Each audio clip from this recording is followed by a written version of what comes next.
All right, now let's talk about the navigation. So it's real easy to get around Beat Thang. You basically got 2 knobs and 4 buttons that are gonna get you around the device and allow you to quickly and easily change values in any mode that you wanna go in, right? So here's your cursor knob in the upper left-hand corner.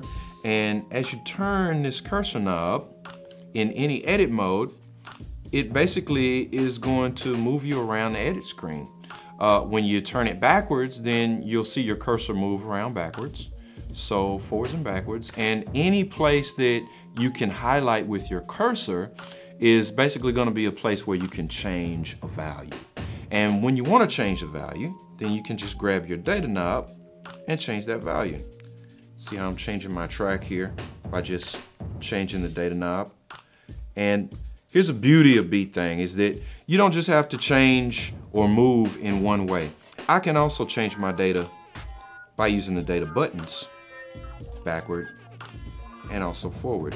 But here's another thing. If I want to quickly jump to some other place in the Audition edit window, then I can just hit these soft keys and it'll move me around like so, the Audition edit window. And then once I move to another little soft key location, then I can change the value of that location by either turning the data knob or clicking a data button. So different ways to navigate, different ways to get around the machine. Here's a tip.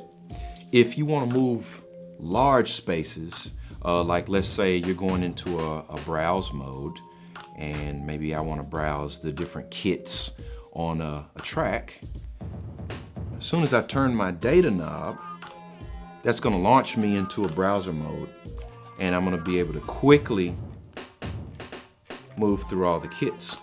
But if I want to scroll through my kits one by one, then instead of grabbing the data knob and turning and launching into that browse mode, then I can just hit the data button and go one by one. And you can see it just loads the next kit without having to go into the browser. Different ways to navigate, different ways to select things, different ways to load things. Let's say you got a kit and you want to load a new kit on a new track. You know, I'm using my data knob to scroll around the browser. Notice that I have a load soft key now. So I can either load that new kit using the soft key, or there's a third function to the little data section.